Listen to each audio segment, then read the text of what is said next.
Dear Heavenly Father, Lord, we again come to you asking for wisdom and discernment. It's simple. You've made it simple for us. Help us to understand how we can have healthy bodies. For Lord, we know that the bodies aren't ours. It's bought. Your Son bought them. And we're just caretakers. So we're asking, what do we need to do? We can take, as good stewards, take care of the bodies that is yours. We ask this in Jesus' name.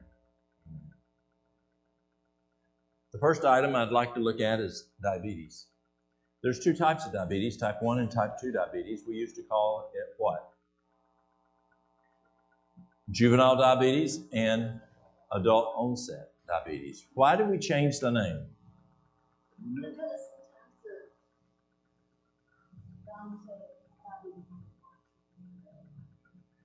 Okay. Why did we change the name instead of adult onset adult onset or childhood diabetes, juvenile diabetes, to type 1 and type 2? Yeah, we were seeing kids 17, 18, 16, 15, 14 getting adult onset diabetes. Well, that doesn't work well in documentation. And they're totally different diseases. They're not the same. And we'll talk about both. Let's talk about 2 first. And again, as I mentioned earlier, in the first 20 years of my career, I never saw type 2 diabetes reversed. Never saw a care plan reversing type 2. It was always diabetic management through pharmaceuticals. And why was that? It's because we weren't getting to root cause.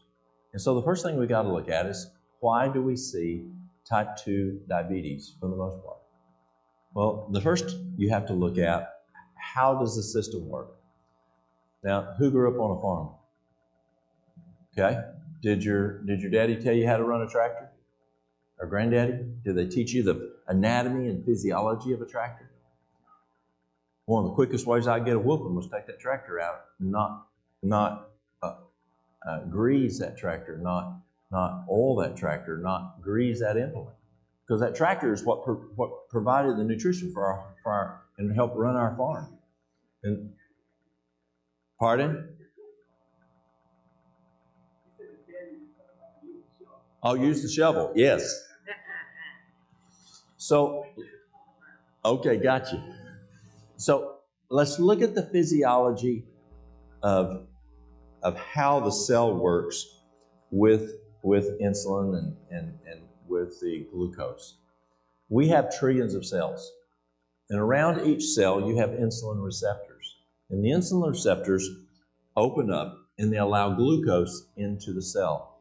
And so what happens is, if the cell doesn't have enough glucose, insulin opens the door, allows glucose in, and everybody's fine. The problem is when this insulin receptor quits working, or working as well, and it's called insulin resistance. I found 3 major things that causes that to quit working. 1, have you ever in the wintertime gone to open a window or a door and it's cold and it's wet and the door just doesn't open too good, it sticks? Well, that's what happens, is this insulin receptor quits working if the cell has gotten too big. Now, some people tell me, when I talk about the cell being too large, they tell me, well, I just have big bones. And so it's just my big bones are causing me to look like I'm overweight. Well, there's 2 ways of looking at obesity. One is what the majority of the medical community uses, and that is called BMI, body mass index. And that's what most of the research is done on. On the sports side, they use something called percent body fat. Now, I had a guy come into me one time, and this guy breaks the Guinness Book of World Records at least once a year, sometimes multiple times a year. The guy was probably about 5'9". And when I looked at him on the chart, the BMI chart, he wasn't even on the chart. He was off the chart. But if you went up to him and you couldn't pinch any fat on this man. He was like a bull. I mean, he was solid muscle. And so when you looked at him, If you looked at BMI, you would say he was grotesquely obese. But if you went and checked his percent body fat, he had very little body fat because he was just this mass muscle. So I'm okay with moving away from BMI if a person wants to and go to percent body fat. And you can go to your gym and, if you have a local gym, and they have this scale that you can stand on and it will measure through. You're going to hold a little device. Used to, you had to immerse a person in a tube of water, and that displacement would determine what your percent body fat was. Then remember the days that we would take the fat calipers and we'd pinch different places on a person. Well, we don't do that anymore. That's apparently not appropriate to go pinching people. And so today we just use the machine, and that it's real easy. You don't have to worry about pinching people or nothing. And it works very well. So those are two methods that you can use to identify ideal body weight. So what happens is, if the cell gets too large, then what happens, this door just doesn't open right. And so all you have to do to fix the problem is shrink the cell back to ideal body weight. The next problem. And the next problem is the receptor gets clogged with fat. Just like, an oil filter gets clogged or whatever. And so, step back here, maybe. And so it gets clogged. And as we talked earlier today, here in the South, we use a lot of oil. And it's nice that I can say oil, and y'all know what oil is, and I don't have to say oil. Because there's a lot of places I go, they have no idea what oil is. But we use so much oil. There's three things causes the fat. One is oil, whether we talked this morning about frying stuff. We fry everything, poked or whatever. The next item is we pour it in our food. And I do a gallbladder liver cleanse for folks. And if they're local people, it doesn't bother them. We're only doing 3 ounces of olive oil, 3 ounces of lemon juice, piece of ginger, size your thumb, blend it, and then lay on your right side. Well, for the local people from East Tennessee, it doesn't bother them, that amount of oil. But from y'all know what move-ins are? A move-in? People ain't from around here? Yeah. Do you know what a halfback is? A halfback is a Yankee who went to Florida and came halfway back. They're called halfbacks. And so, that's funny. So, people who are not from our neck of the woods, who don't eat our type of food, they might be a little more sensitive to that amount of oil, and they might get a little sick, and so they can, use some peppermint tea or something that helps. But the typical folks from where I'm from, and most of y'all are from this area, there's a lot of oil used in our diets. And it's just the way we're raised up. That oil, I'm trying to run away from that noise. Is it my jacket? I tell you what, let me try something else.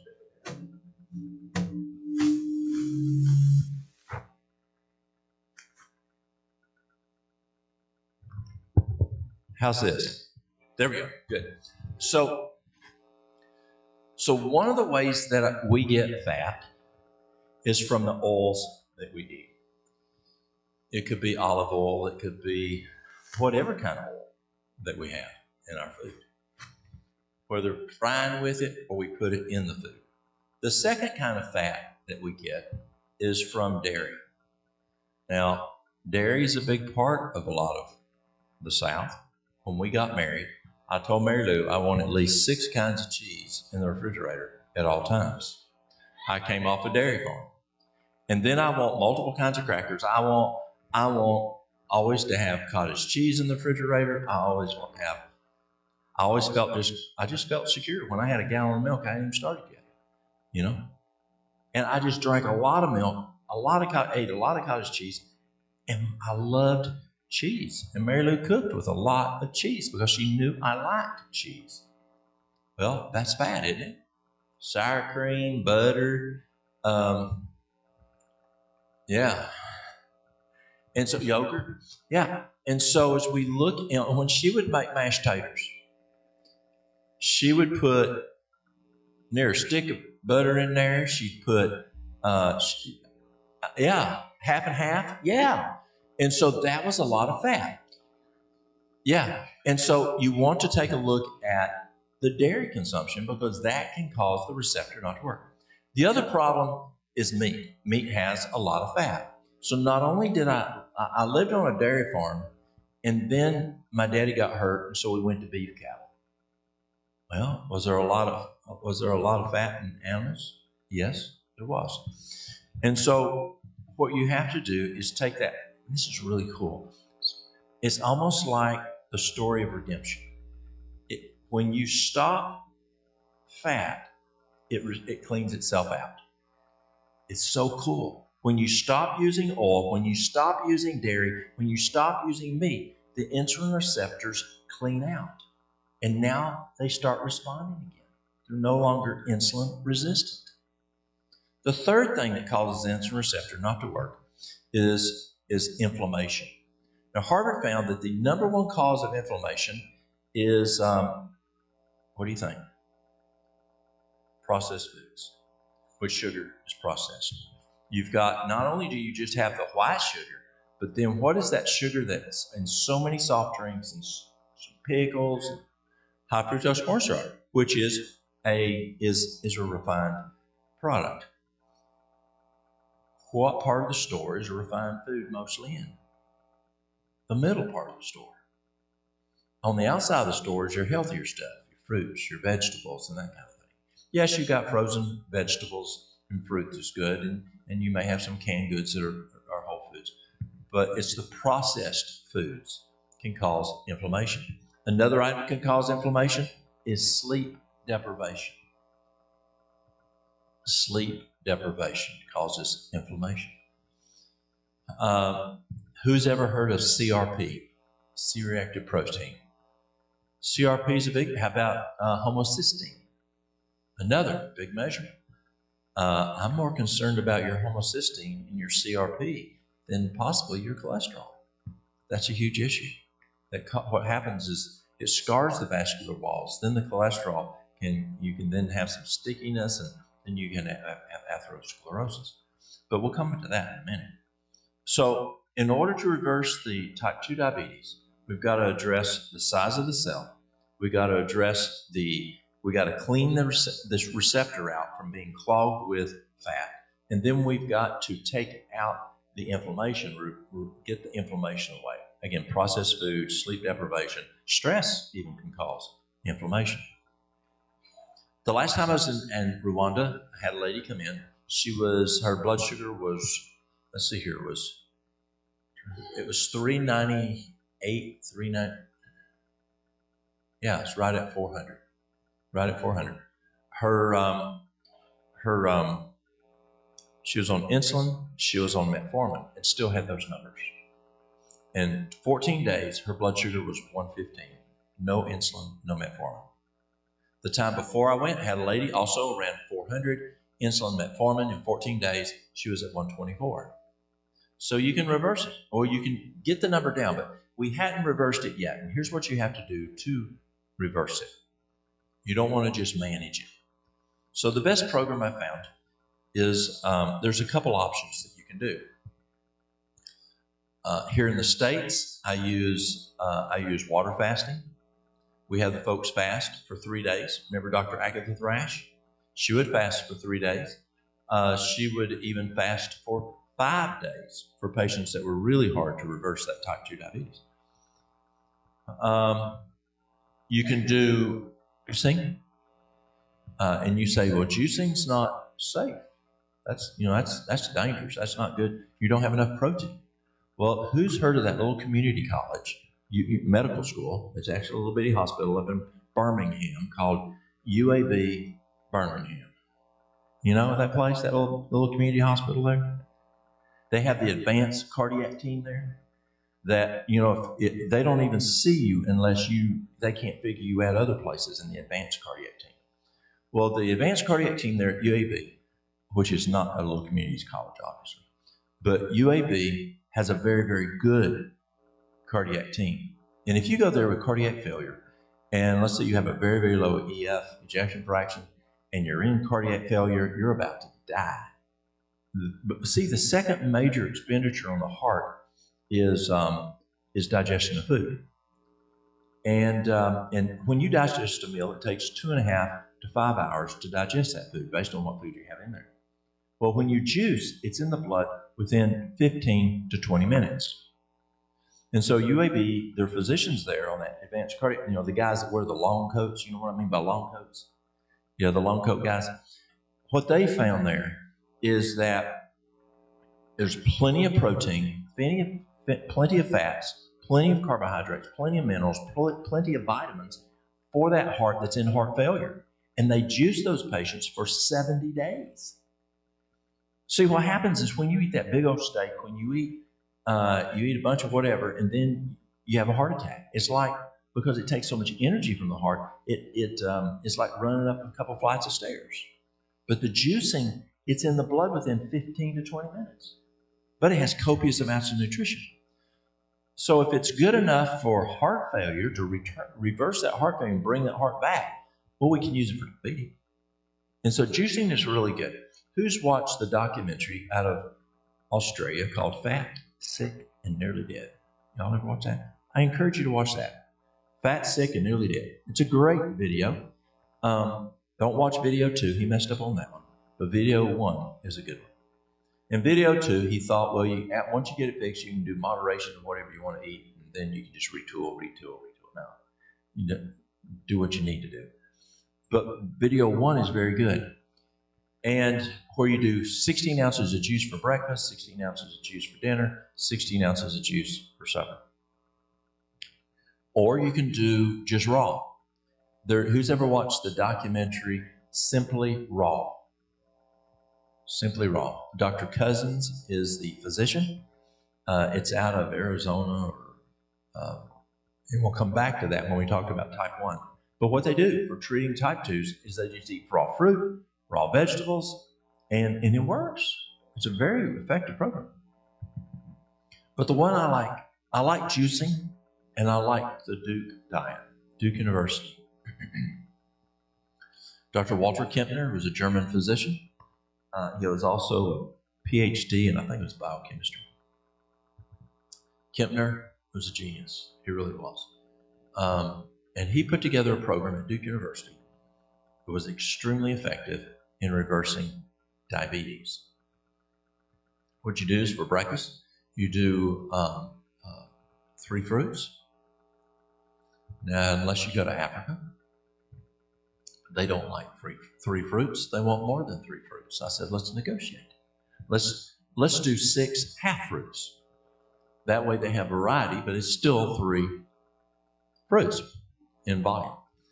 And then we do a cup of brown rice. So what they do is picture this plate. In the middle of their plate, they put 1 cup of the brown rice. And then all around the edges, they put 6 half servings of fruit. Or you can do 3 servings. A serving is what? It's a serving of apple, orange, pear, whatever. Or it may be a half a cup of little stuff like raspberries, blueberries, that type of thing. Now, Kempner says you got to have horse sense. Y'all know what horse sense is. Common sense. If you're a type 2 diabetic and bananas and grapes run your blood sugar crazy, don't eat them right now. Wait till you get better, and then you can start eating those. But right now, leave those guys alone. But you can use the other fruits. So you have 3 fruits and 1 cup of brown rice. For the noon meal, you do a nice big salad, vegetable salad. Green, like we had today at dinner. It may have broccoli, cauliflower, cucumbers, whatever. And then, but you can't put dressing. You can't put oil. You can't put dairy. And you can't put meat. Why? They're fats. We got to get those fats out so we can get those insulin receptors open. You can squeeze lemon juice. Or you could put some salsa on there. Now, vinegar, be careful of vinegar. Be careful of vinegar. Vinegar can have some benefits, but also it can irritate the mucosa in the stomach. And you want to take care of that mucosa. And 1 cup of brown rice. Brown rice is the protein that Dr. Kempner used at Duke University. And just do breakfast and dinner. Now, when I left regular health care, 23 years ago, I went to a clinic outside of DC. And I get there, and we specialize in reversing diabetes. We've got good outcome indicators. And they're only serving breakfast and dinner. Now, dinner, I'm a country boy, so what meal is dinner? The noon meal. And so I went in and told the physicians, I said, listen, we got to have breakfast, we got to have mid-morning snack, we got to have dinner, we got to have an afternoon snack, we got to have supper, and we have to have an HS snack, which is an hour of sleep snack. And they decided to play with me. And they said, why? I said, because it's the standard of practice. Like, do what everybody else does. But then I'd left what everybody else was doing. So, you just get so brainwashed. And so I said, it's the standard of practice. It's what the American Dietetic Association recommends. And then they asked me one more question, and I walked out. They said, how many diabetics did you reverse where you came from? 0. At this place, we had over a 98% reversal rate. And I'm giving them a hard time. And I come from a place that got 0. But it was just so ingrained in my head that was dangerous. So I left. I went to my office and I called Dr. Thrash. I said, Dr. Agatha, I know the outcome indicators are here, but are we hurting these people, only giving them breakfast and dinner, not doing a mid-morning snack, an afternoon snack, a supper, and an HS snack? And what do you think she did? She laughed. She said, Brother Walt, that's how you reverse type 2 diabetes. And she said, breakfast is what? Break the fast. She says, don't break it from supper to breakfast. Break the fast from the noon meal to breakfast. She says, that's how you reverse type 2 diabetes more effectively. So that's the nutrition component, is we do that. Either, I tell folks when they come in, you can fast, you can do juice, just raw, cutting in and out now. You can do the Duke diet. The next thing to do is you want to drink adequate water. Water is important for the body to run right. University of California found that it takes a half a gallon of water to run a 5-year-old. We're bigger when we're 5 years old. So from 5 years old up to 118 pounds is a half a gallon, 64 ounces, 2 quarts to sit on the couch. Now over that is body weight divided by 2. So if you weigh 200 pounds, that's how many ounces of water? 100, right. But if you're a firefighter in the state of Tennessee, the Tennessee Fire Academy in Bell Buckle says, no, you have to drink a gallon of water a day. And then if you do go in the house fire, you got to drink even more. So you may be working in your occupation, has you sweating a lot, working outside. You might be working in the garden. You might be exercising. That body weight divided by 2 in ounces is just to sit on the couch. Now, there's another thing that's important, and that is how much can you drink at a time? Well, I got involved in a study one time. It was a 3-week study. We tested labs 4 times a day, 7 days a week, and we tested a bunch of stuff. But one of the things we tested was hydration. The first week, everyone in the study was dehydrated, including me. The second week, the professor said, okay, I want you to use this formula that we just mentioned. And so we did that for a week. The majority of the class was still dehydrated. The third week, he says, I want you to look at a new thing. Still take body weight divided by 2 if you're over 118 pounds, and more if you are active. But we looked at something that a friend of Einstein used. this PhD in physics, he found, another genius, he found that when you drink more than 2 to 3 ounces of water at a given time, it causes free flow. You just urinate it off. So if you, let's say I give you all 8 ounces of water and you just drink it down, you're going to absorb between 2 to 3 ounces of that water. 5 to 6 ounces of that water is just going to free flow to your kidneys, your bladder. You're going to urinate it off. And it's not going to be absorbed. You can't count that water. So what he found is if you take just a mouthful of water, kind of like what I was doing this morning, trying to do, about 3 to 4 times every half hour, then you're saturating the body. See, when you drink a mess at one time, then it's like pouring a 5-gallon bucket of water on a tomato plant. It's going to run off. Versus a drip line where you're going to have it soaked in. And so that third week, again, we're measuring our labs 4 times a day, 7 days a week. 100% had hydration every day that third week. We were still drinking the same volume, but we weren't free-flowing and it just running out. The next item, so the first item was nutrition. The second item is water. The third item is exercise. Exercise is critical. And Dr. Kempner at Duke looked at humans. He looked at little humans and he looked at big humans.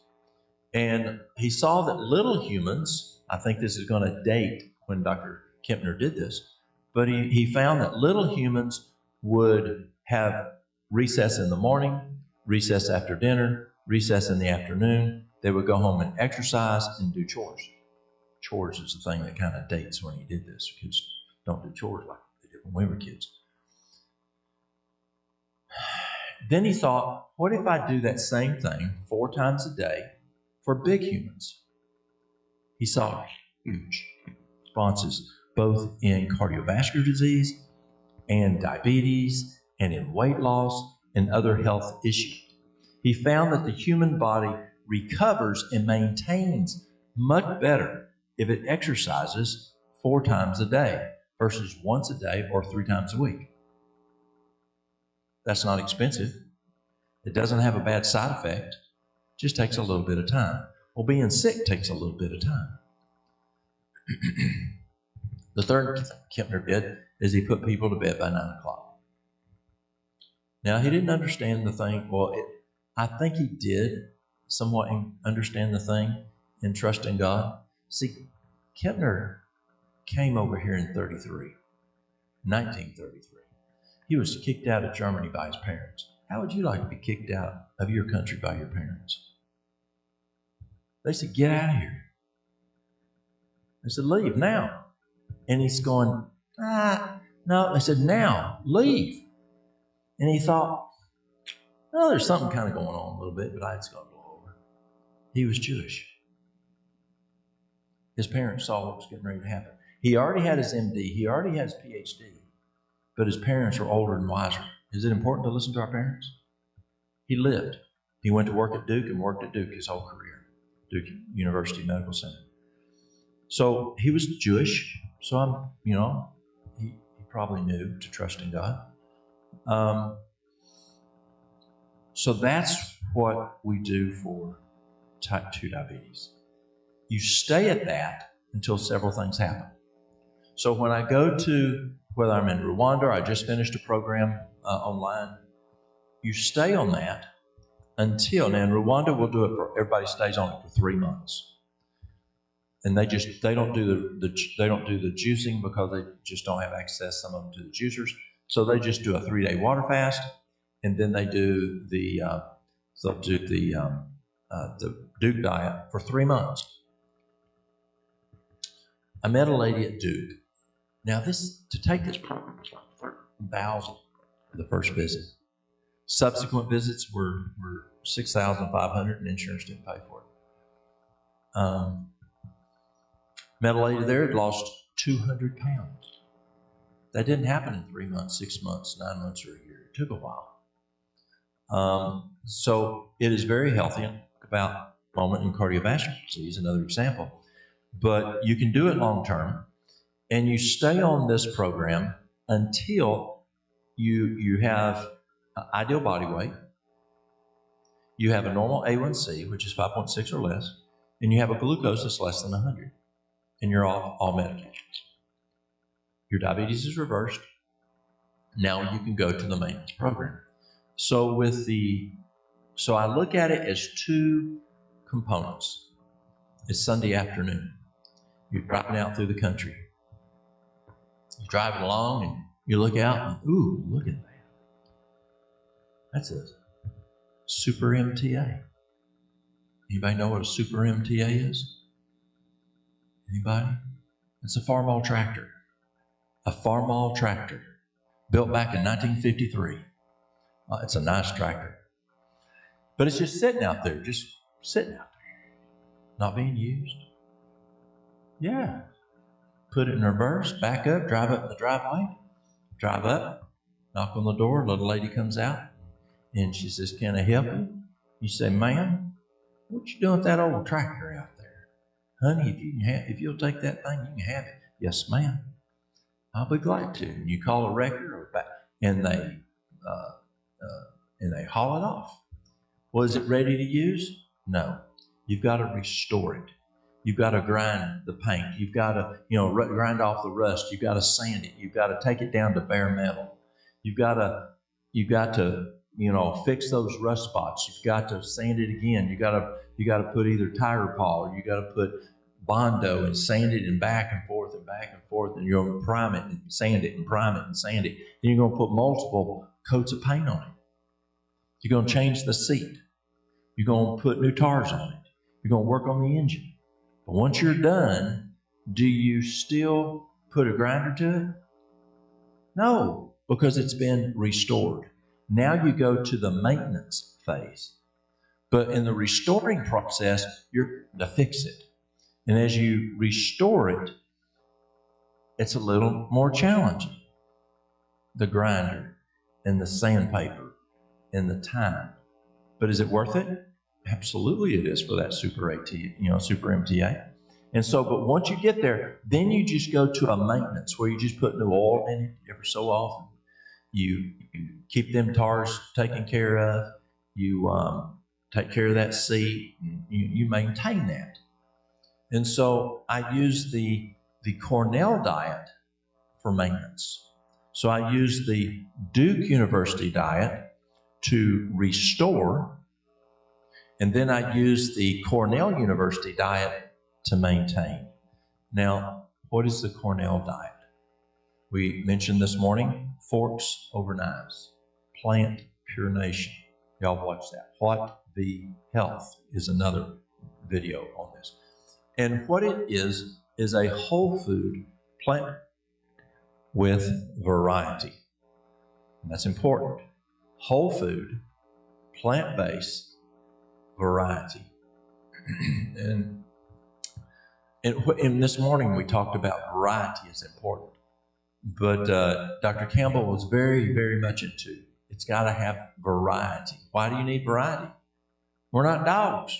We don't want same old, same old. We need a variety of food to have different nutrition.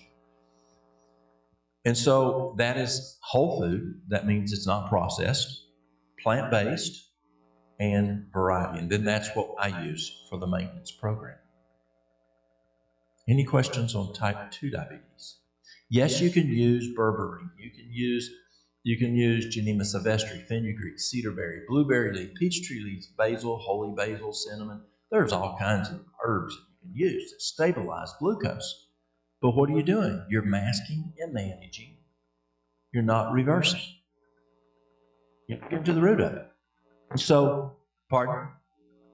You're not fixing the problem. You want to get to the problem. So if I'm taking a piece of sandpaper and I'm rubbing my arm, what's going to happen? It's going to take the hide off of it. And let's say you go say, "Honey, let me put some medicine on there." And you put medicine on there. And then you leave and I go rubbing it again. And tomorrow you come back, "Oh, you need some more medicine on there. Is that hurt?" "Yeah, oh, it's hurting bad. You can put some more medicine on it." Is it going to heal? No. You've got to get rid of root cause. And so, we spoke this morning, Is there a need for some pharmaceuticals? Yes. Type 1 diabetes. Have we figured out how to reverse type 1 diabetes very well? No. Do they need insulin? Yes. Let's say that tomorrow I'm on the way home and I have a motor vehicle crash and I have a compound fracture and they pick me up and fly me to Birmingham. Do I want them to use anesthesia? During the Civil War on the southern side, you had two choices for anesthesia, unless they liberated some off the northern side. But the two was you had a bottle of liquor and a ball-peen hammer. If the liquor didn't work, literally in the doctor's bag, the surgeon's bag on the Confederate side was a ball-peen hammer to bop you in the head, knock you out if you're just moving too much when they're cutting your leg off. Now you got a subdural hematoma. Crazy. Well, I want anesthesia, y'all. And so, what does the author we were talking about this morning say regarding this subject? The more we understand physiology, the less we will use medication. We should use less and less dosing of medication until we use no medication at all, with the understanding of physiology. Until we understand, like my first 20 years, I didn't know how to reverse type 2 diabetes, then people better have some medication because we didn't understand the physiology. But now we understand the physiology, and majority we see they don't need the medicine anymore because we correct the problem. Type 2, we'll talk about in just a moment. I hadn't figured that out yet. Yes, I found some things to improve it significantly. There are some people we can see a reversal, but the majority not. So do they still need insulin? Yes. And so what does that tell us? It tells me there's a promise. We should use less and less dosing of medication until we use none at all. So that's a promise, but we have to understand the physiology to get there. So what is that saying? We got to understand physiology more to get to the promise. So, any questions? Okay. Okay? I think it's been long enough. I'm going to start drinking on my water here. So, type 1 diabetes, which we used to call juvenile onset.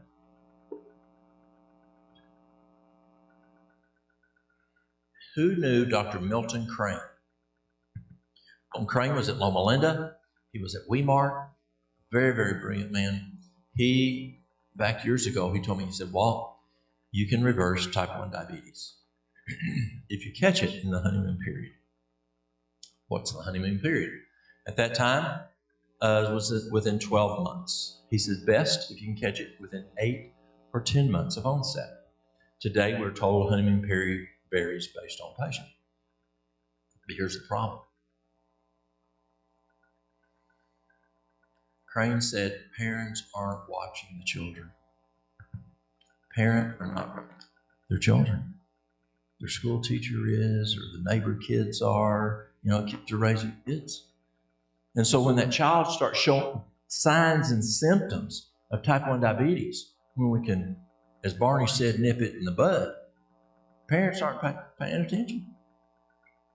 And so when finally the acuity is so high, it's too late. We're out of the honeymoon period when that school nurse or someone picks it up. But if you can catch it in the honeymoon period, this is what he said to do.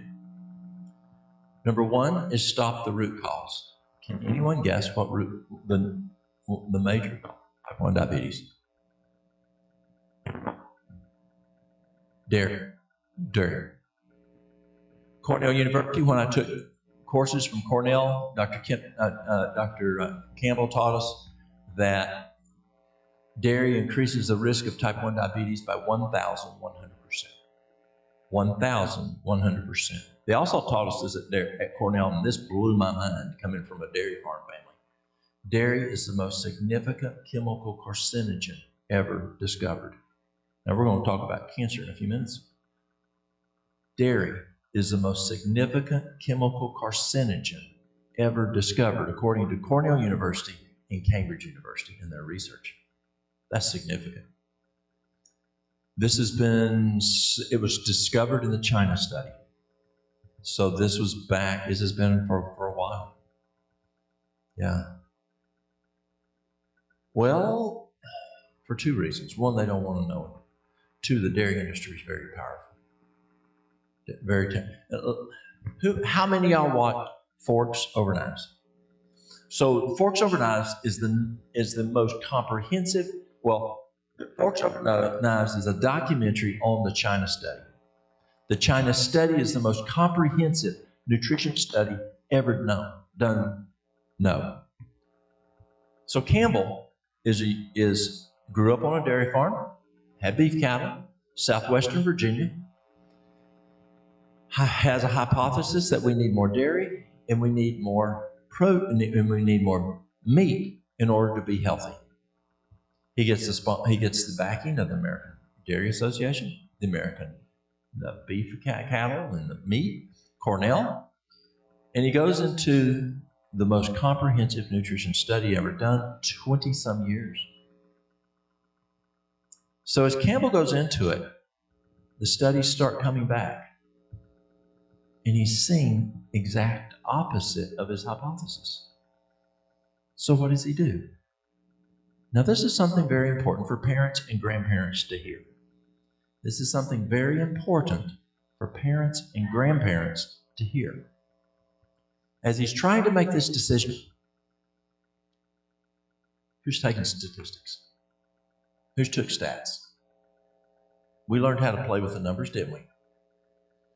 So and he was telling us in class this. He's saying, I can play with the numbers.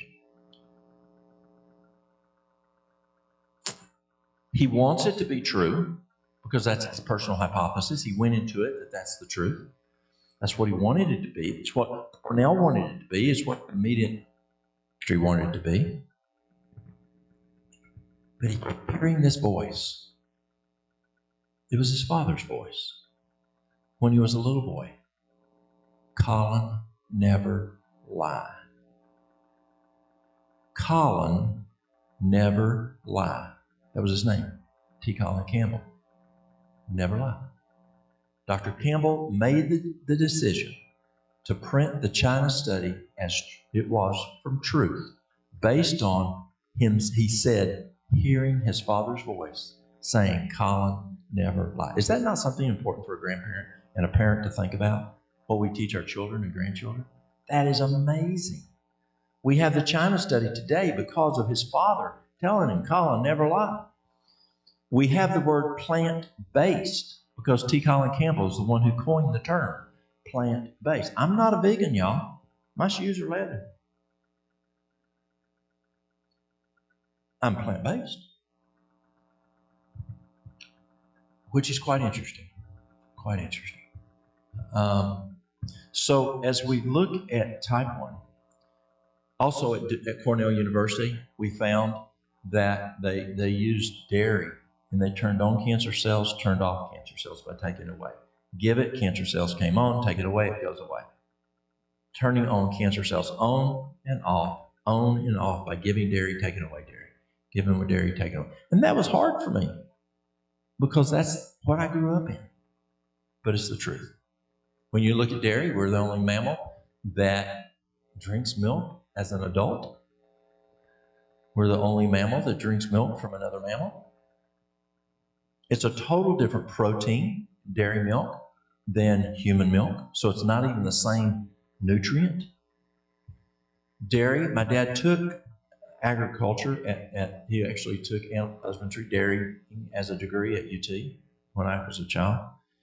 And Dad told me, he said, we were taught that dairy is now get this, guys, is a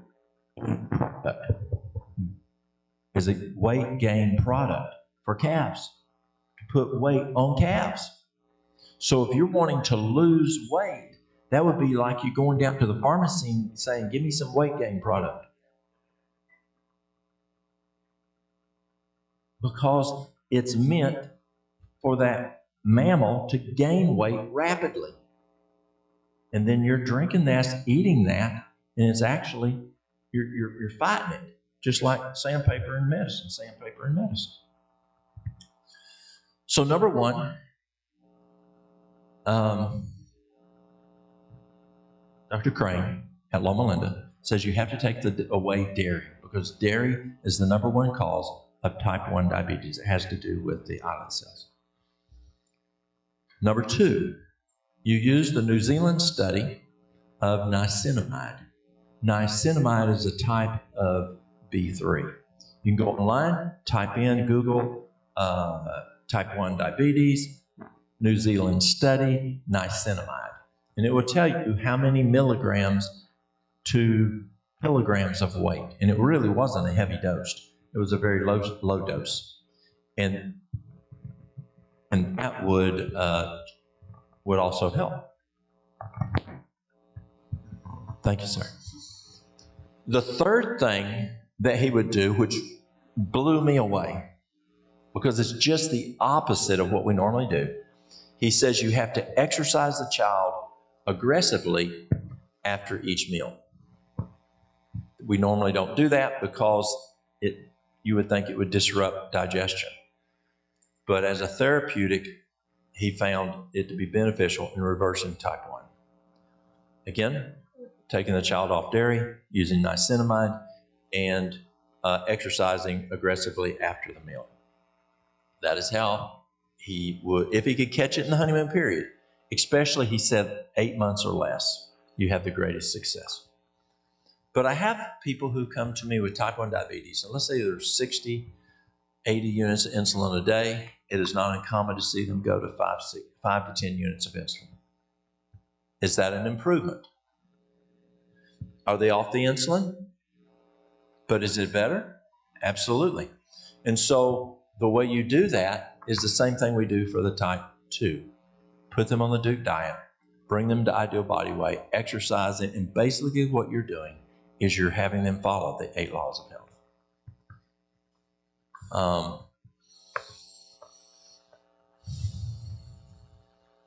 Any questions on type 1? Yes. It's still, if it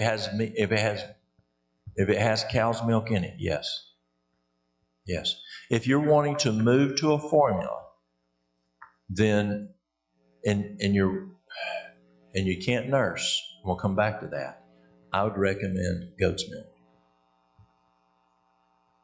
I would not be here if it wasn't for goat's milk. I could not nurse. I was allergic to my mama. I was allergic to cows. I went down to 4 pounds, and the old mountain doc said, let's try goat's milk. And I got so fat they had to water it down. And so you can also, in Central America, if there's not a wet nurse and the mama can't produce milk, they'll use coconut water. Coconut water. Don't do what an Amish family did in Kentucky a couple years ago. The mama wasn't producing milk. They did sugar water. And the baby died. Yes. So what do you do if the mother cannot produce enough milk? We had a physician come to us. His wife, she wasn't producing enough milk. We gave her fenugreek, marshmallow root, alfalfa, and we gave her also mother's milk. It's a formula, a tea, herbs. She became a Holstein. So much milk she had to cut back. Next baby, he says, we're doing it again. Mary Lou's had ladies come in who have adopted and be able to breastfeed. And the biggest is the fenugreek and the mother's milk. Now, there's some keys here. When Mary Lou had Walter, my dad told me, he said, just treat it like a cow, son. And so, Mary Lou grew up on a dairy farm, so she understands. So what does that mean? What was he telling me? In order for her to have enough breast milk for Walter, there was three major things that my dad was telling me. adequate water. Who's had dairy cattle? Anybody? You got to have water, right? Adequate water, adequate nutrition. Now, when we get a herd out of Wisconsin, we had to give more protein than they did in Wisconsin. Wisconsin, when they buy their herd out of Minnesota, they had to give more protein than they did in Minnesota based on the soil. But so number one is water. Number two is adequate nutrition. Number three is keep them calm. Did a study Dad did one time using, you're always trying to figure out how to get more milk. And so he tried music. Would music help? Well, he tried gospel music. This is in the early 60s. He tried gospel music. No, it didn't really help. And then he tried country music. Now, this was Hank Williams Sr. stuff, not the crazy stuff.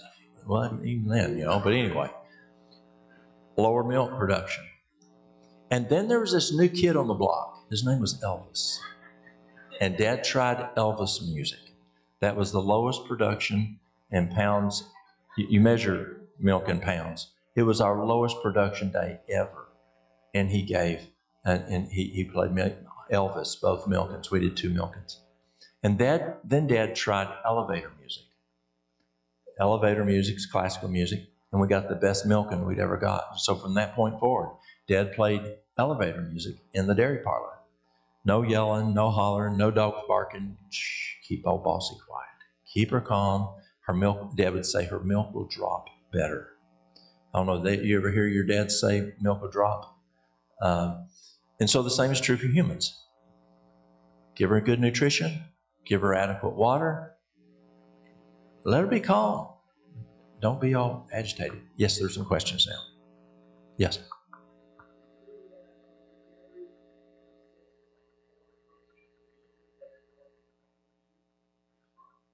Well, it's definitely a whole different type of protein.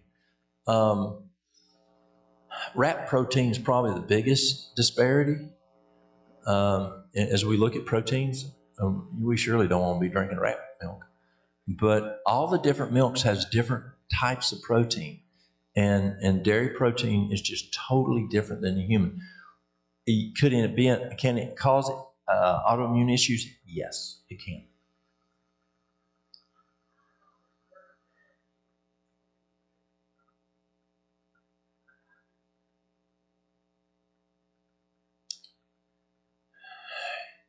No, it's something that they're going to usually, yes. And a lot of times they tell us, you're just genetically predisposed, boy. There ain't nothing you can do about it. Like that old assistant fire chief over in West Hancock. No, he wasn't genetically predisposed. He was Southern Mississippi predisposed because he was doing the Southern Mississippi thing, just like I was doing the East Tennessee thing. So it is.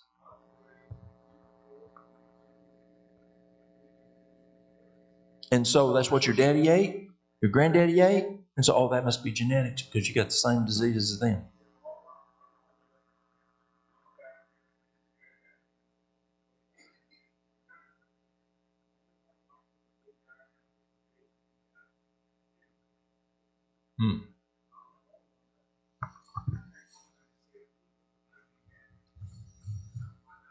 Absolutely.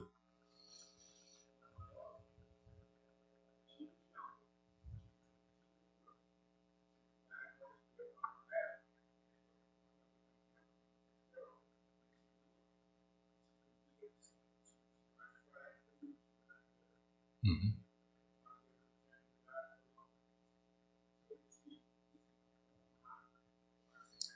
Yeah, she got to make her own decision. And that's the way God is.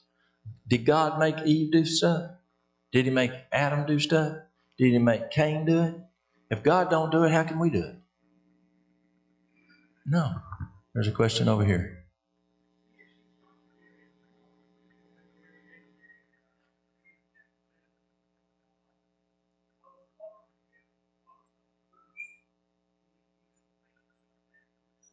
If it's a dairy base, yes. Yes. Yes, ma'am. What's that? Powdered milk? It would just be, that would be dairy milk dehydrated. Still be the same thing. The active ingredient is the casein. Casein is like 73, 72% of the milk protein is casein. And it's the casein that's doing it. And then one of the students asked, well, what about going skim milk instead of whole milk? And Campbell said, skim milk is even worse than whole milk from a cancer standpoint. Yeah. Yes, ma'am.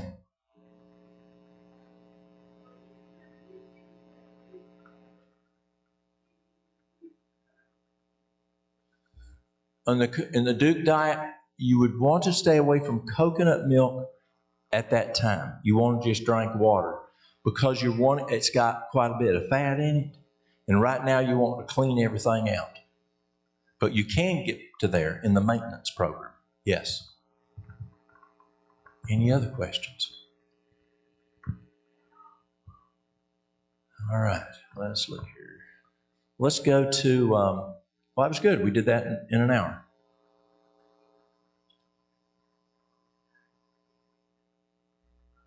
Almond milk.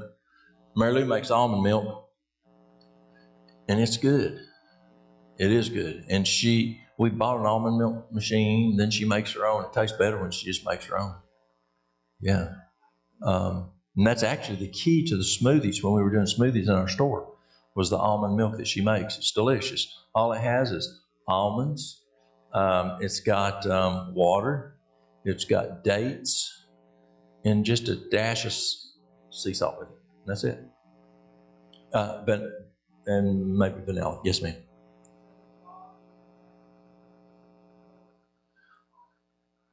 It's better than drinking cow's milk. But if you can make your own, the carrageenan and other stuff that's in the other stuff, it'd be better to leave those guys out. Yes. Organic soy milk. That's a good question. Organic's the key word there for soy. Because dairy is GMO, uses Roundup. Soy is GMO, uses Roundup. When I was working in Virginia, I went to my neighbor, and they had a farm, raised soybean. And can I buy a 5-gallon bucket of soybeans off you? And he said, no. I said, why? He says, because you're my neighbor. You're my neighbor? I said, what do you mean? He says, do you know what Roundup Ready is? I said, no, sir. This is back years. This was 23 years ago. I said, no, sir. He says, you know what Roundup is? I said, yes. He said, I spray my soybeans with Roundup. I said, you do what? He says, I spray with Roundup to kill off the weeds, for cultivating, so I don't have to cultivate.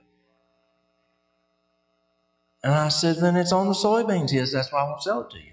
I said, so what do you do with your soybeans? He said, I sell it to cattle. I said, then what people do with the cattle? They eat the cows. They eat the soybeans. So you're right. With soybeans, make sure it is organic. Yes. And I know there's people who will argue back and forth. Oh, soybeans have got a phytoestrogen in it. And you'll hear doctors on Dr. Agatha being one of them. Not one to take Dr. Agatha to task, because that was a smart lady. Dr. Agatha felt that the phytoestrogens actually in her research was good. And so you'll have MDs, PhDs on both sides arguing on that issue. I mean, you have some folks say don't do flaxseed because it has phytoestrogens in it. Don't do red clover. But that author we were reading this morning said we should drink red clover tea every day. It's a blood purifier. It's a cancer killer. Now, this is a cool thing. On herbs, if it's a blood purifier, it usually means it's a cancer killer. If it's a cancer killer, it means it's probably a blood purifier. They usually run parallel in the herbs. And So who's the author? And God says use red clover every day? I don't think he messed up. Yes, parsley, cilantro are also excellent blood purifiers. Yes. Yes, sir.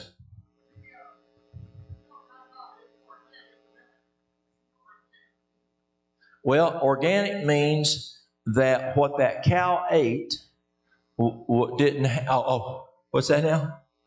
So what that cow ate didn't have. Yes. I had a guy tell me one time, he says, I grow organic pigs. He says, my pigs are organic.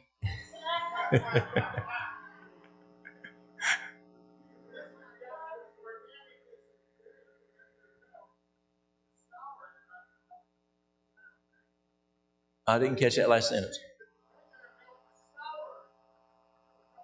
Oh, okay. It goes sour, yes.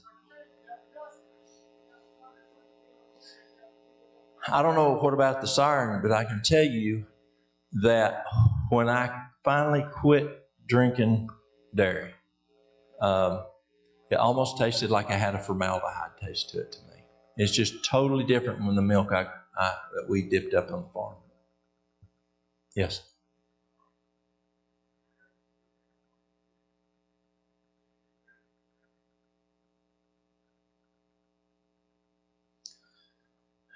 The question is, can you trust what labels say? Let me tell you what I tell people when they come to see me. People come to see me and they'll ask me, Walt, tell me what the best multivitamin I can buy. And I tell them to go get it out of their backyard. Grow your own food. That is what you can trust. You know, source your chemicals that you're amending your soil with. You're using the heirloom seeds. There's a reason God said to go to the country and grow your own food. One, you're going to have healthier food, but the other is there's going to come a time pretty soon that we can't buy food, and so you're going to go hungry. Yeah, I can tell you at Cornell they taught us.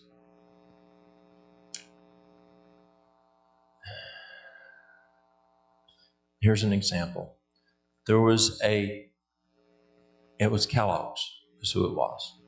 Kellogg's had a product that was an organic cereal. They ran out of availability towards the end of the season in the organic material. So they petitioned the FDA to allow them to use regular, but still put organic on it. And according to Cornell, FDA approved that. And they were selling it as organic, but it was not. Now, that was according to what they told us at Cornell. So, anyway, let's talk about heart disease. Number one killer of Americans, heart disease. Number one killer of firefighters, heart disease. Not fires, not smoke inhalation, but heart disease. Let's start with cholesterol. My cholesterol was 288. The guys at work told me I needed to go on a statin. I was still working in regular health care. They said, look at your daddy, look at your granddaddy, look at your kinfolk. You're genetically predisposed. You need to take a statin. This morning we talked about some of the harmful effects of a statin. So what I did is I went on a no added cholesterol diet, and my cholesterol went to 104. What it taught me and the guys at work, I was not genetically predisposed. I was East Tennessee predisposed. I was eating what my daddy ate and what my granddaddy ate. We have to have cholesterol. We will die if we don't have cholesterol.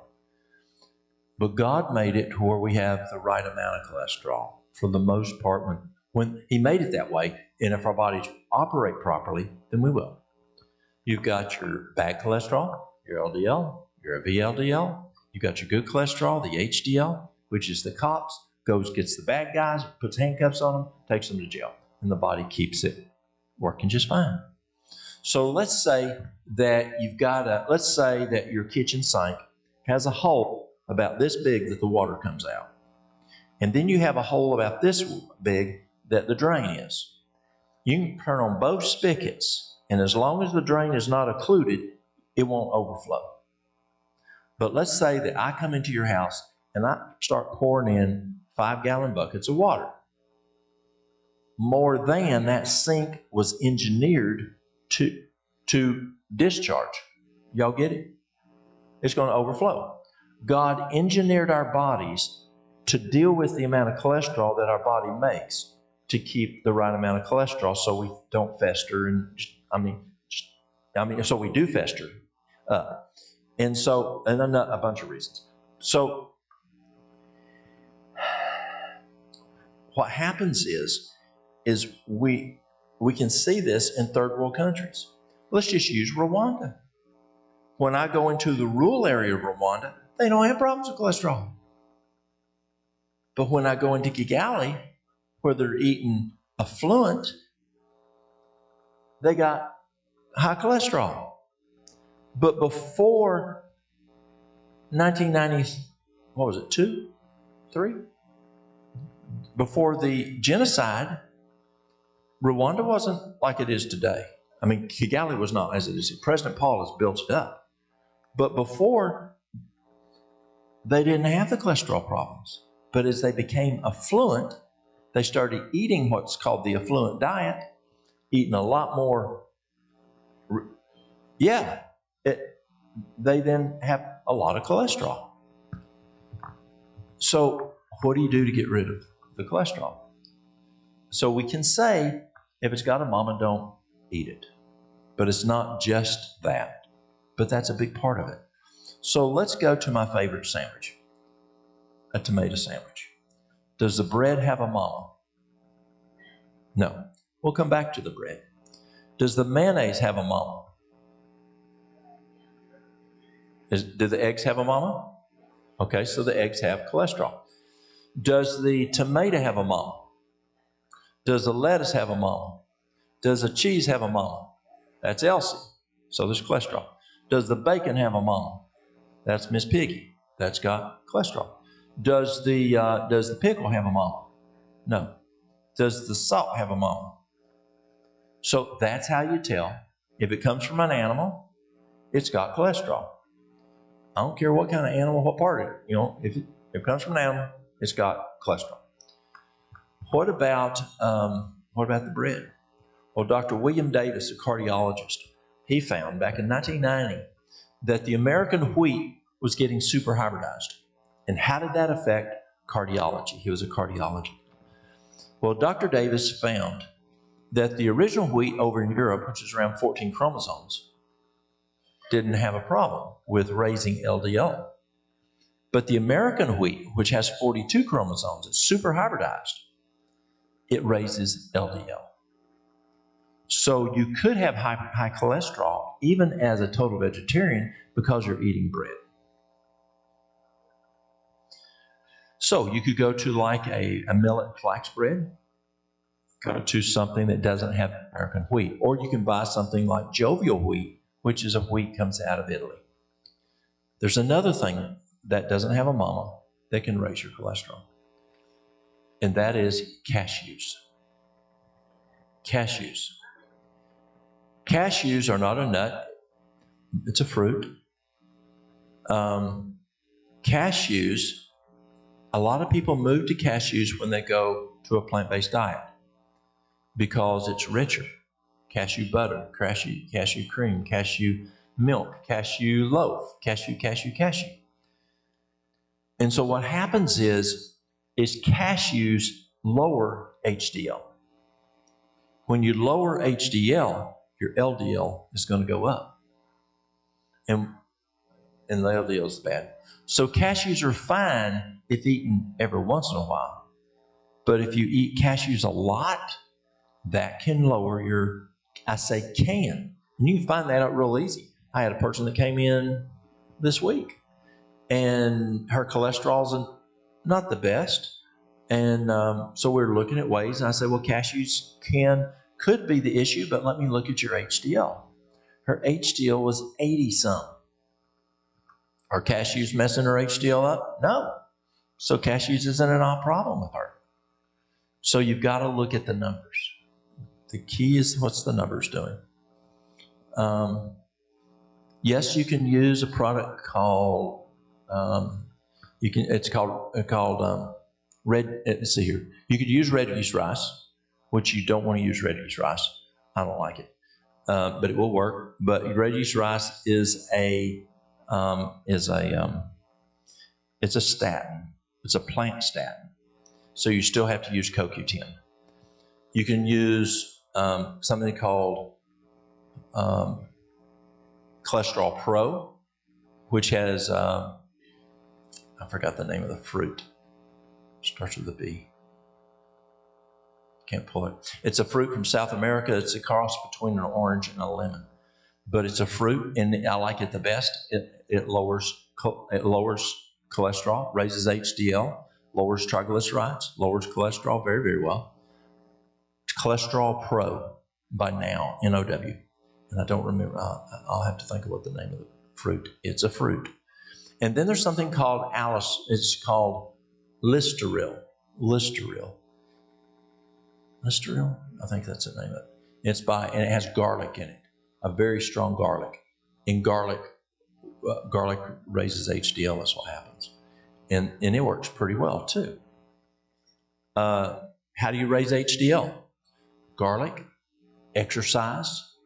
Another thing that there's a direct relationship between your HDL and your vitamin D. Vitamin D, a low vitamin D, according to the American Lipidemic Society, it can pull down your HDL. Raise your HDL, raise your vitamin D, and it can raise your HDL. Pardon?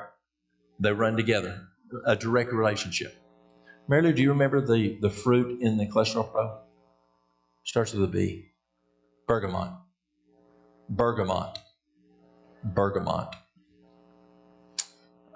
So that's what you can do for cholesterol. Triglycerides,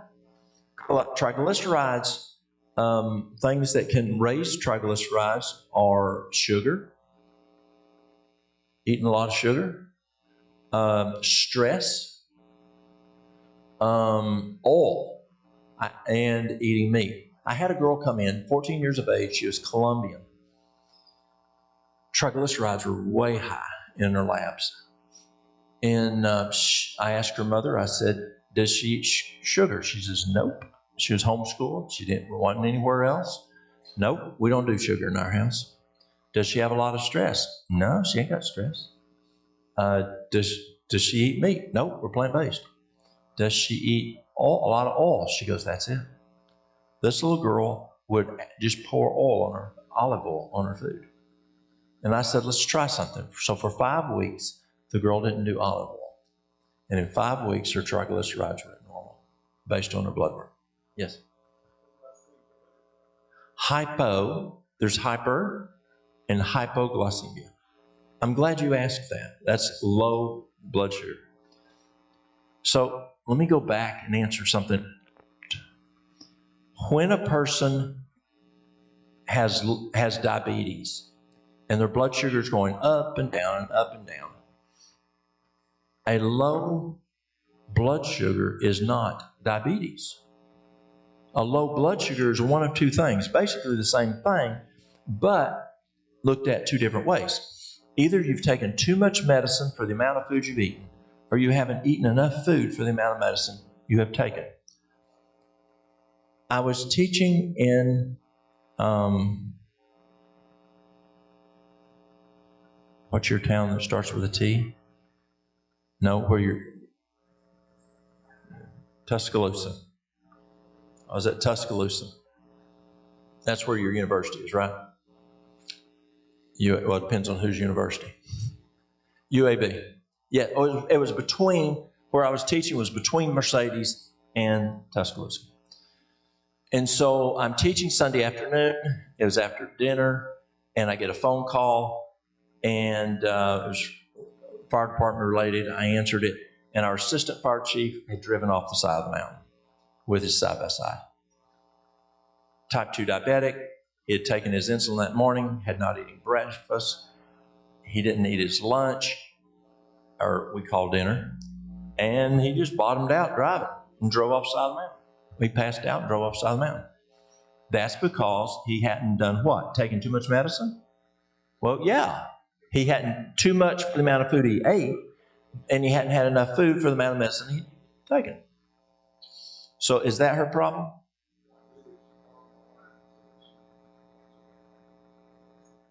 Now, so you can't have, my brother had hypoglycemia when he was a boy, and he did reverse it. My parents just did really, really good nutrition, and it was nutrition based. When he would eat a potato, his lips would just swell up huge. If he eat a potato, just a potato, just huge lips because he ate a potato. But what they did is they just did super good diet, and they did use some basic supplements. I was a kid, I don't remember, but they reversed it. They did. Back to cardio. So we've done cholesterol, we've done triglycerides. Let's talk about clogged arteries. Clogged artery, atherosclerosis. Atherosclerosis is where your arteries clog up, and what can cause that? Our diet can cause it. I had a friend who, this guy, he worked like a mule. He was strong. He ate a plant-based diet. He did all but 1 8 laws of health. And I'm trying to think, why did this guy die? But just fell over the massive heart attack and died. And so his wife sent me his autopsy, and it said that he had atherosclerosis and he had a blockage. And that was the cause, a blockage, a clot. So I started researching. Why? This one item, what does it have? And you got to go back to those 8 basic laws. See, this guy, he was a true, he wanted people to know about Jesus. He would teach all over the world. He would, if his neighbor needed help cutting wood, he cut his wood, and tonight he'd work on his own garden with lights till 2, 3 in the morning. If you were in Russia and needed help on true education, he stayed up all night writing, typing up information for your church about true education. He had significant sleep deprivation. And so I wanted to see, is there a correlation between sleep deprivation and atherosclerosis? And I found it at Harvard University. There is. Sleep deprivation increases C-reactive protein. Elevated CRP or increases inflammation, which you measure that with the CRP. Scars and inflames the vascular walls. Then cholesterol can come through and help to try to protect it. You've been having some plaque buildup, and then you can have so much that you have an occlusion. His autopsy read he died of a heart attack due to plaque. Was that the root cause? He had plaque because elevated CRP, because of elevated inflammation, because of sleep deprivation. His death was caused by sleep deprivation. His heart attack was caused by sleep deprivation. Yeah, so it's huge important. Yes, diet can affect clogged arteries. Sleep, anything that raises that CRP, that homocysteine, you've got to get that inflammation under control. We'll come back to that. So how do we get that? How do we get those clogged arteries down? I had a lady come in with both carotids. She was out of New York City. Both carotids were at 75% occlusion. 2 months, she was down to 75% occlusion. You can do 1 tablespoon of lecithin granules 3 times a day. Add some flax oil of that, or flaxseed, and that is significant in the linolenic acid and how do you say the other word? Linoleic acid. Yeah, the two significantly cause. What it does is it changes the temperature at which cholesterol doesn't get hard, and so the lecithin lowers it, and then the flax lowers it to where it keeps it from getting hard, and you can then dissolve that plaque. And so that's a good source to address it. Now, Dr.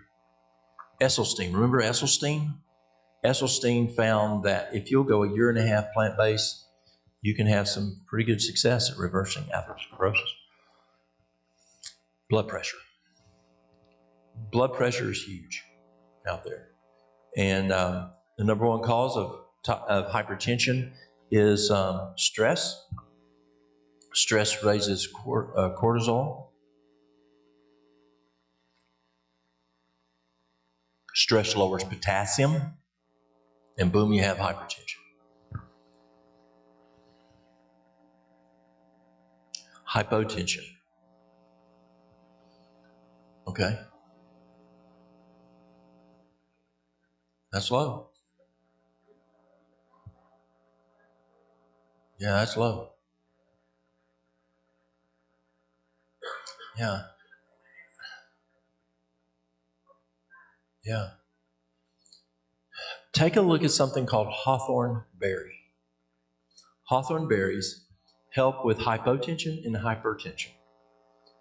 Hawthorn berry acts like 3 different blood pressure medications, and it can help with both hypo and hyper. But hypotension, hypertension, if you follow the 8 laws of health, you can correct both of those. Diet, exercise, getting that vascular flow going, adjust. Rest, yeah, that's important. So number 1 is stress. Number 2 is dehydration. When you're dehydrated, the blood is thicker and it's stickier. Therefore, you have a higher viscosity. The pump has to pump harder. When you're dehydrated, you don't have enough, as we talked about this morning, water going to the brain. You're more prone to stress. Now you're more prone to the first problem, stress. When you're dehydrated, the kidneys don't work as well. And the kidneys are the switches that regulate blood pressure. When you're dehydrated, you don't urinate as much. And it's through urination that you get rid of sodium. When you're dehydrated, your conductivity goes up. Now let's explain conductivity. Let's go back to chemistry class. In chemistry class, the professor had a flask, and he pours in distilled water, he plugs in a light bulb, and the neutral is solid, but the hot wires are cut in half, and he sticks them down in this flask. He then pours in distilled water. Is the light going to come on? No, because there's no mineralization for the electrons to go across to cause electricity from one wire to the other wire. So then the professor starts adding salt. The more salt he has, the more sodium, the more salinity. The higher the sodium, the light gets brighter. Then he stops, and he then starts pouring more distilled water. The salinity goes down, and less mineralization, and the light gets dimmer. The same thing happens in our body. It's called conductivity. As my professor explained it, he said, he was from Australia, and he says if you take a blow dryer and you plug it into a wall outlet in America, it's going to run just fine. He said if you plug it into your battery on your car, it's not going to run. It's not enough voltage. He said, but you bring it on down to Australia and plug it in, we won't burn it out with two whatever they got down there. He said that we have high current, low current, and you got normal current in the body. If you didn't have current, the EKG would not work. We have current in us. So what happens is, when we're dehydrated, what do you think happens? The minerals in the body increase. Therefore, the current goes up. Conductivity goes up. The more salt you have in your diet, you're going to have more mineralization, so the current goes up. So you can see how dehydration and sodium affect conductivity, which affects hypertension. Isn't that cool? And so drinking adequate water and not just flushing it out through the urine is important. You want to have good saturation where you just sip on it every little bit so that you keep that conductivity where it belongs. The next one is eating too much salt. And again, you're affecting your conductivity there. And it is not as much of an issue with Celtic salt, the sea salt, the Himalayan, which one of my instructors told me that the Himalayan is as you deal with hypertension, is probably 7 times better than the Celtic. But though there's minerals in Celtic, there's minerals in the Himalayan. And if you take some one time, some another, it's actually good to eat both different ones at different times because there's nutrients that are in one and not in the other. By you get more nutrients. But the problem is the little girl with the umbrella. She's the killer. Morton's. That little girl, she's a problem. You want to stay away from that Morton's table sauce. Yes, let's come back to that. That's a very important component. The next item is the kidney function. Are you into renal failure? The kidneys are the switches that regulate blood pressure. And if you don't have good renal function, you're going to have hypertension potentials. The next one is clogged arteries. It's just hydraulics. You got a hose this big going out to your garden hose. If you want to wash your truck with more pressure, what do? You put a little orifice on there. Therefore, the pressure goes up. When the lumen in the vessels go smaller, pressure goes up. So that's just normal hydraulics. If the vessel gets hard, arteriosclerosis. The other one was atherosclerosis. If you get hardening of the arteries, let's say you have a vessel that every time the bilge, is it called a bilge pump? When you're pumping out a creek, it goes. You've seen them that do that, pumps out like this, and so when it happens, if the pipe is flexible, it does this when the pressure goes up. So the internal pressure doesn't increase a whole lot because you have give, and the pipe gets bigger because it's flexible. If you then go to a rigid pipe and the pump pumps, when the pump pumps, the pressure is going to go up, down, up, down, up, down, more of a disparity. Well, when our vessels go from a normal elasticity to a rigidity with hardening of the arteries, the blood pressure is going to go up. The other one is cardiac issues. Is there issues with the heart that could cause the hypertension? That's when I really start looking at, I'm looking at hawthorn berry, CoQ10, L-carnitine, L-arginine, things to help support that heart function. Let's go back to your iodine question. Iodine is needed for many things. As of late, we heard about iodine being important for our immune system during COVID. It does. Iodine's important. Iodine is important for preventing breast cancer. The average American woman consumes 0.125 milligrams of iodine a day. Your counterpart in Japan, who is much less prone to breast cancer, is consuming 13.7 milligrams of iodine a day through sea vegetables.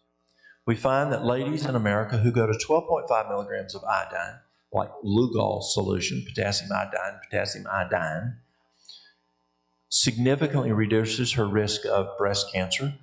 OBGYNs or GYNs have found for years using added iodine helps women with tender breast syndrome. So a deficiency in iodine cropped up symptoms of tender breast syndrome. Then there's a doctor in Carolina, Dr. George Fletchist. And he found that if the mother during pregnancy takes 12.5 milligrams of iodine, especially the first 2 trimesters, and then when she nurses the child for 2 years, she goes to 25 milligrams of iodine. When the baby can chew, the baby goes to 3.125 milligrams of iodine. The baby's IQ, on average, is 10 to 15 points above the mother's IQ. Germany is now doing a study on that study, doing more iodine. It's preliminary. Preliminary looks like Germany's even having better results at a higher dose. It's cool. So that's really cool to me, to increase the child's IQ. We know that's an issue because the FDA warns women who are pregnant not to use fluoride because it can affect that infant's that brain function. Well, it's because iodine, let me back up. Fluoride inhibits the absorption of iodine. And so they know that. And so they tell the women who are pregnant not to use fluoride because it can affect the child's IQ. Now let's go to the thyroid. Let's go to the thyroid. Yes.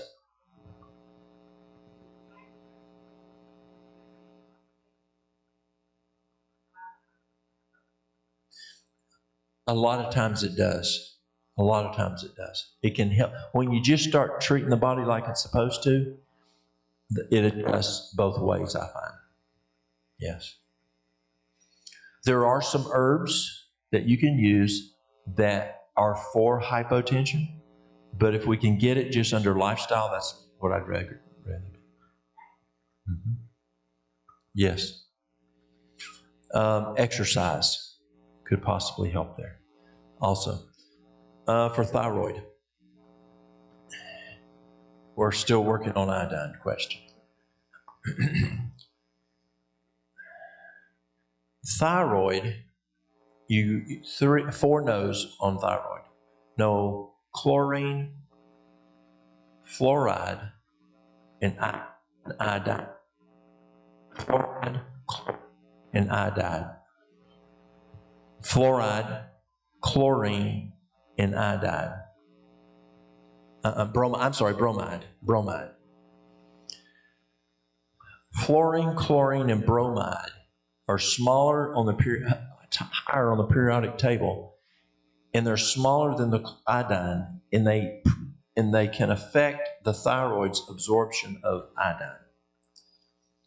So what Fletcher's found is if you stop chlorine, which is in water, to drink, but then there was a study that just came out last year that said you can get more chlorine in the blood from taking a shower in city water, hot water, than even just drinking the water, because it goes into a hot mist. You breathe it into your lungs, it gets into the blood, and so it recommended using a filter. We know where fluoride is from, toothpaste in our water. Bromide is in a bunch of stuff. Bromide can be, and it's a dough enhancer, a dough preservative. It's actually put in salt, more of your Morton type salt.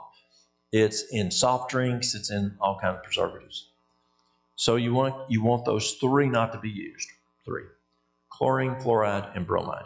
The 4th one that you don't want to do is wheat. There's another wheat one that, just as wheat affects the LDL, wheat, the American wheat, not the European wheat, but the American wheat, the 42 chromosome wheat, can affect thyroid function. Now, here's the things you want to do for thyroid. You want to take iodine. If it's hypo. If it's hyper, be careful. But hypo, fluoride. But then the other guys, you want to make sure they're having adequate selenium, zinc, and if you do a lot of zinc, you want to make sure you're having copper. You want to L-tyrosine. It's an amino acid, L-tyrosine. And then you want to take a look at the adrenals. The adrenals, when you have blown adrenals, and what blows the adrenals? Stress. Blown adrenals actually will affect your thyroid function. And so you want to attack those adrenals. But iodine is very important for thyroid function. I've seen goiters totally go away by just using the iodine, adequate iodine. Back to cardiovascular. So we've talked about hypertension, we talked about hypercholesterolemia, we've talked about triglycerides. Let's look at congestive heart failure.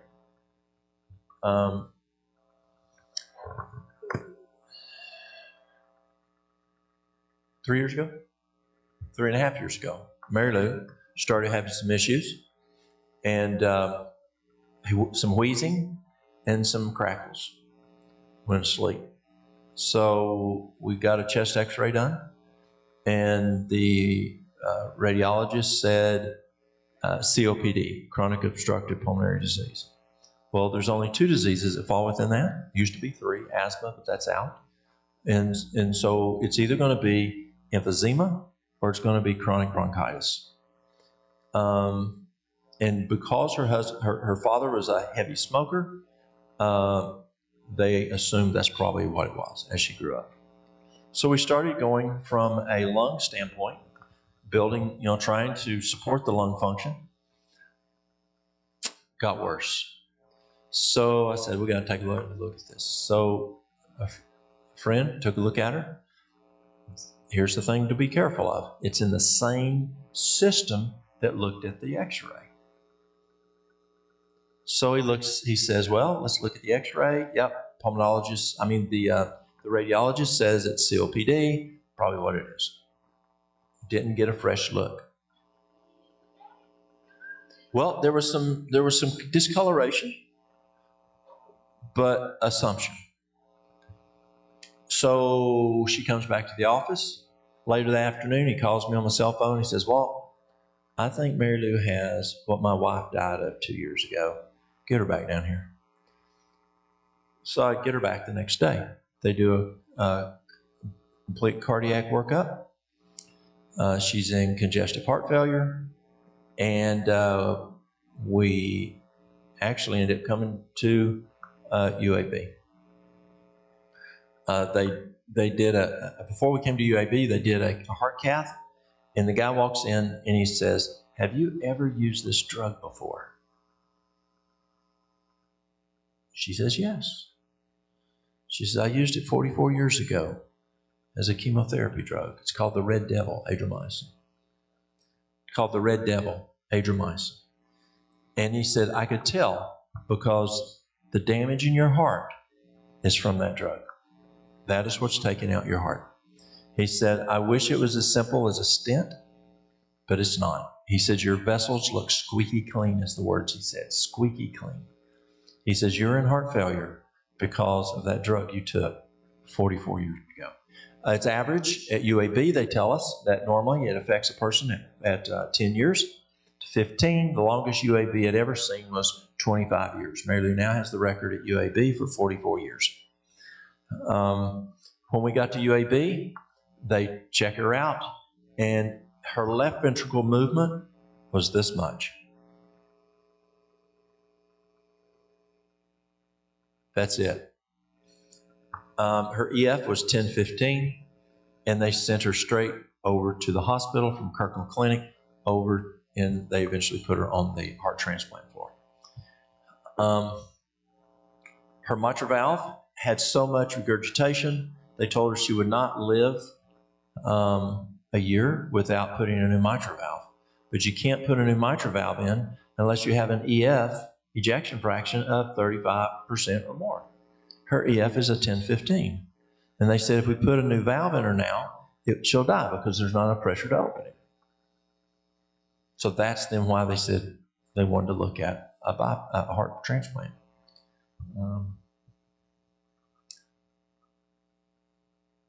Her EF last was a 3540. Her mitral valve has normal leakage as a normal female.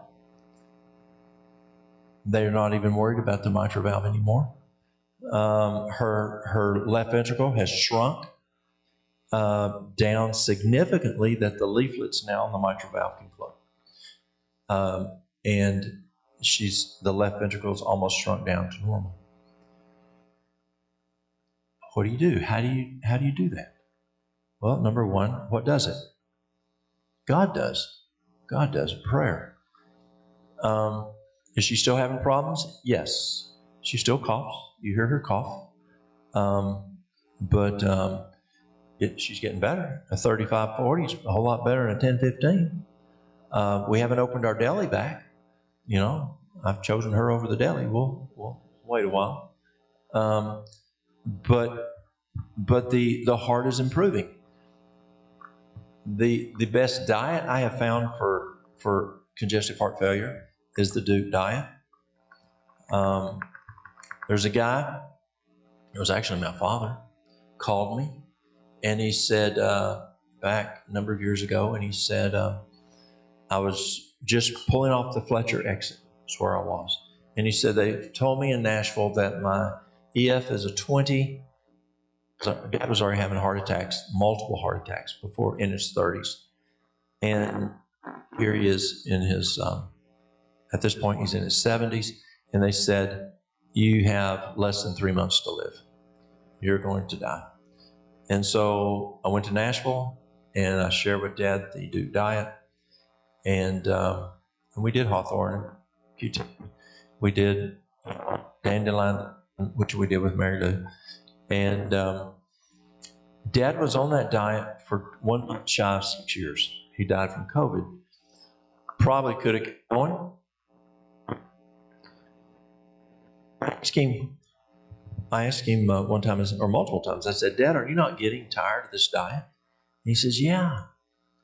Now, see, he only got his EF from 20 to 30. And so it wasn't up to where we needed him yet. So he stayed on the diet. But I said, are you not tired of this diet? And he says, yeah. He said, but I'd rather see my kids, my grandkids, and my great-grandkids over food at the time. And so it taught me that long-term utilization right at 6 years is safe. Dad did it for right at 6 years. And it maintained. My brother works in the anesthesia department at Vanderbilt. And he said, Walt, the only way Dad's staying alive is that diet you got him on. It really makes a difference, that Duke diet. It really does. But for congestive heart failure, I find the diet is important. I find the hawthorn berry is important. Hawthorn berry has a half-life of 4 hours, so you want to do it 4 times a day. The CoQ10 is very important. You want to do it 4 times a day. Where Mary Lou had the fluid in the lungs, where she had the edema in the feet, the legs, which we were able to control that with dandelion leaf. Dandelion root is what I use for the liver and the kidneys, but the leaf is what I use for pulmonary edema and the edema in the lower extremities. We did L-carnitine and exercise. The best thing something that really made a difference for her was cardiac rehab. Another thing was magnesium. She did magnesium to, what'd you do, about 1,200? Yeah, 1,200 to 1,500 milligrams of magnesium a day. And then she did the magnesium roller ball. I had a physician friend of mine years ago tell me if he had a patient with angina, he would use magnesium oil, roller ball. It's a magnesium oil. It's like a deodorant roller ball, and you rub it on the chest. And so she started rubbing magnesium oil in the chest. She saw a marked difference there. The other thing that she found a huge difference was which helped was far infrared. Far, F-A-R, infrared. You've got near infrared, mid infrared, and far infrared. Far infrared is outside of our eye spectrum.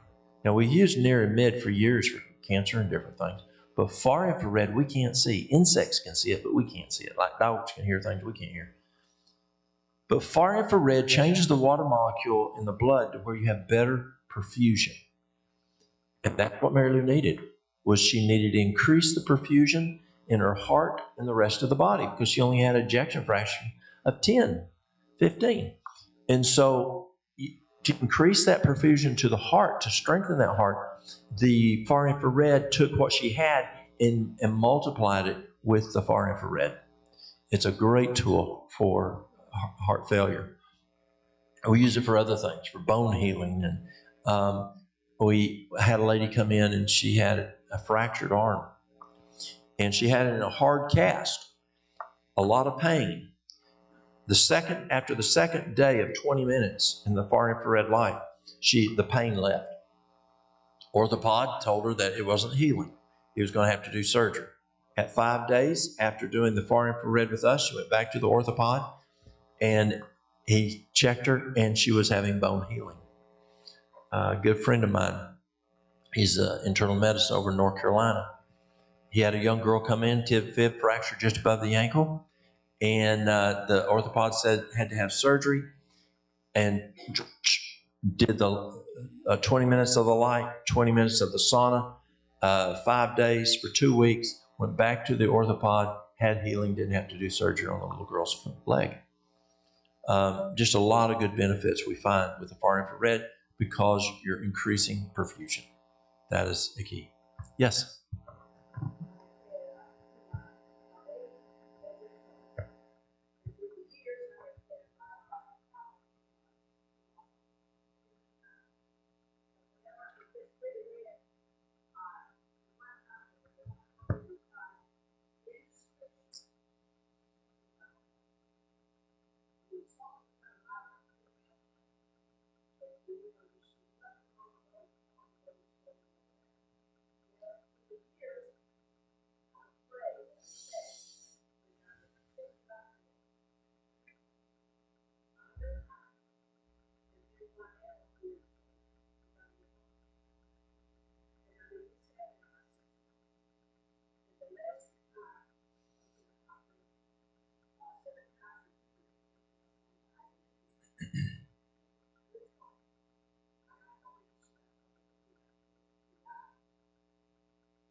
Yes.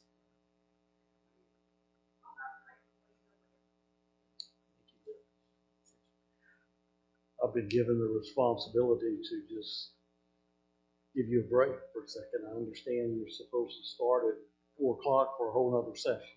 Okay. So I know you may need a water break or some kind of break. So, wonderful. Thank you so much, Brother Cross, for coming. We've been blessed. I wished I would have been here this morning, but I had to be in a pulpit somewhere. And just thank you so much. I've been blessed. What do you think? We've learned some things, haven't we? And been encouraged in a positive way. So thank you.